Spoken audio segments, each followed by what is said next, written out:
होगी 64th नवमांश। अब ये नाम 64th नवमांश कहाँ से आया, पहले इसको इमेजिन करते हैं हम। नवमांश कैसे प्रिपेयर करते हैं, पूरी कुंडली के जो 12 घर है उनको हमने 9 पार्ट्स में डिवाइड करे, तो आप जब काउंट करोगे तो टोटल 108 पार्ट्स बन जाते हैं।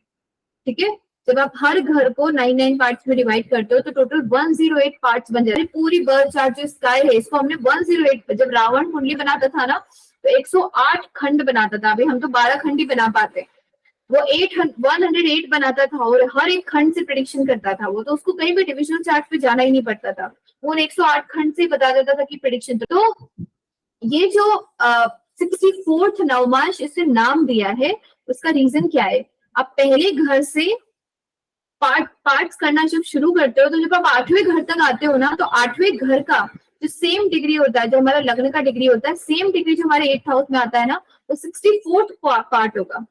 ठीक है, जैसे मतलब जब आपने 108 भागों में किया है किसी भी कुंडली को, तो 8वें घर के अंदर जो पहली स्लाइस कटेगी ना, विच इज लाइक कि आपकी लग्न डिग्री, मान लो 5 डिग्री आपका लग्न है, तो 8वें घर के अंदर सेम 5 डिग्री जो होगा वो 64th पोर्शन होगा। जो 108 पोर्शन है ना हमारी लग्न कुंडली का, उसका 64th पोर्शन होगा 8वें घर का, सेम डिग्री जो हमारी लग्न की डिग्री है।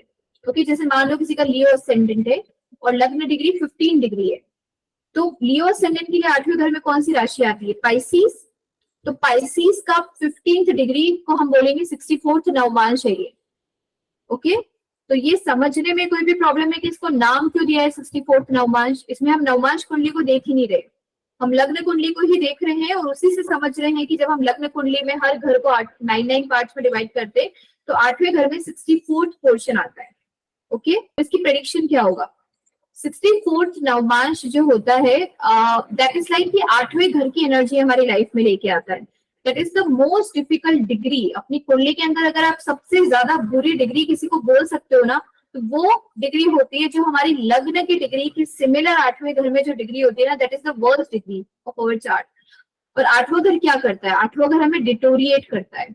ओके, विद टाइम हमारी बॉडी, जैसे हम बोलते हैं ना कि ऑक्सीजन हमारे एंटी ऑक्सीडेंट्स बनाती है बॉडी में, जिस वजह से एजिंग होती है, तो एजिंग हमारा 8वां घर देता है हमें, जिससे हमारी लॉन्जिटिविटी वो बताता है, वो की उम्र कितनी लंबी है, पर वो ये भी बताता है कि कितनी लिमिट तक हमारी एज है, कब हम चले जाएंगे इस दुनिया से। तो 8वां घर जो होता है उसको हम वो डिटोरिएट करता है हमारे लग्न को। तो सेम डिग्री जो आपकी लग्न की है वो डिग्री 8वें घर के अंदर सेम डिग्री जो होती है ना, वो हमारे लग्न को खत्म करने की क्षमता रखता है। ओके, तो जब भी मैंने देखा है कि उस 8वें घर के उस डिग्री से शनि राहु केतु का गोचर होगा ना, आपको बॉडी के अंदर लगेगा कि आपकी बॉडी डिटोरिएट हो गई है। हमेशा वो लोग ऐसी बात करेंगे कि यार वो जो पहले बॉडी थी ना, हमारी हेल्थ थी, वो वापस नहीं आ पा रही है। तो उस 8वें घर ने क्या किया, जब वहां शनि राहु केतु का गोचर हुआ, आपकी बॉडी को डिटोरिएट किया, कमजोर किया, तो हेल्थ इश्यूज आने लग जाते हैं और उस ड्यूरेशन में स्पेशली आते हैं। ठीक है, उसके बाद में हो सकता है इंसान इंप्रूव हो जाए वापस से, बट फिर भी आप कंपैरिजन जब करोगे अपनी पहले वाली बॉडी और बाद वाली बॉडी को, तो आपको हमेशा लगेगा कि बॉडी में एक कमजोरी आ गई है, अब वो बॉडी नहीं रही जो पहले थी। तो 8वां घर हमें डिटोरिएट करता है, और वो जो डिग्री है उस पर गोचर में, ट्रांजिट में जब भी शनि राहु केतु आते हैं तब इम्पैक्ट आता है हेल्थ पे, मेंटल लेवल डिस्टर्ब होता है लाइफ में बहुत सारे। और वो क्यों हेल्थ इश्यूज आ रहे हैं, उस समय हमारी स्ट्रेस बढ़ती है, लाइफ की प्रॉब्लम्स बढ़ती है, उतार चढ़ाव बढ़ते हैं। जैसे अभी जितने भी वर्गो असेंडेंट्स है उनका 8वें घर में राहु ट्रांसिट कर रहा है।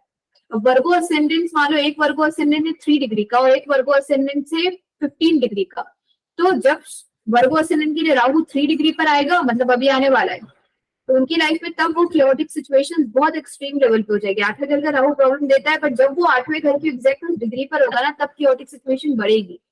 ओके, और जैसे कि एक पूरे 1.5 ईयर के लिए राहु बैठता है 8वें घर में, तो पूरे 1.5 ईयर सेम इम्पैक्ट नहीं देगा। एक्चुअल खराब इम्पैक्ट आता है जब उस डिग्री, लग्न डिग्री वाले डिग्री में जब 8वें घर पे आएगा, जिसको हम 64th नवमांश बोलते हैं, और कितना 3 डिग्री आगे 3 डिग्री पीछे। जैसे मान लो कि किसी का 17 डिग्री लग्न है, तो 8वें घर में जो 17 डिग्री है उसके आगे की 3 डिग्री पीछे की, मतलब 18, 19 या 16, 15, इन पर जब राहु शनि केतु का गोचर होने लग जाता है नियर बाय डिग्रीज पर, तब हमारी लाइफ में वो टाइम क्योटिक होता है, प्रॉब्लमेटिक होता है। ओके, वो हेल्थ कंसर्न, मेंटल इश्यूज, साथ में लाइफ में अप एंड डाउन बढ़ा देता है 8वें घर की इम्पैक्ट। ओके, तो उसको, और इसका एक और नाम है, इसको हम खारेश भी बोलते हैं। खारेश 64 नवमांश का एक और नाम है खारेश। उसका रीजन ये है कि रावण की आर्मी में खर नाम का डीमन था, राम भगवान ने उसको मार दिया था, खारेश को, खर डीमन को। तो राम भगवान से रेमेडी निकलती है कि जब हम राम रक्षा स्तोत्र का पाठ करते हैं तो ये जो डिग्री में जब मेलिफिक्स आते हैं तो वो खर डीमन एक्टिवेट हो जाता है हमारी लाइफ में। जैसे शनि राहु केतु का गोचर जब इन डिग्रीज पर होता है तो वो खर डीमन की एनर्जी एक्टिवेट हो रही है, मतलब आठवें घर में हम अपने ही पुराने प्रारब्ध को लेके बैठे, हमारे जितने भी हर आत्मा बुरे अच्छे कर्म लेके आई है। आठवां घर है storage of negative karmas. Okay, तो जब वहां पर शनि राहु केतु आते हैं उस खर डीमन को एक्टिवेट करते हैं और वो हमारी लाइफ में उस तरीके के एक्सपीरियंसेस देता है जो बहुत डिस्टर्बिंग होते हैं। ठीक है, तो उससे बचना कैसे? राम भगवान की पूजा। ओके, मतलब राम रक्षा स्तोत्र का पाठ करना, हनुमान चालीसा पढ़ना, उससे ऑटोमेटिकली आपको प्रोटेक्शन मिलती है। देखी गई है कि एक तो मैं ट्रांजिट की बात कर रही हूँ कि गोचर तो हम सबकी लाइफ में आता है, हम सबका शनि राहु केतु आठवें घर में ट्रांजिट करेगा कभी ना कभी। बर्थ प्लेसमेंट भी हो सकता है कि बच्चा इस पर्टिकुलर एनर्जी के साथ पैदा हो गया है, मतलब एक बच्चे के आठवें घर के अंदर कोई प्लैनेट बैठा हुआ है और कौन सी डिग्री पर? लग्न की डिग्री पर बैठा हुआ है, तो मतलब वो planet through out the life इंसान को हेल्थ ट्रबल देता है। ओके, कौन सा होता है? Malefic Shani Rahu Ketu mainly. मंगल दे सकता है पर बहुत बड़े लेवल पर नहीं, पर हाँ मंगल यहाँ पर बैठा है तो एक्सीडेंट प्रोन कर देता है इंसान को।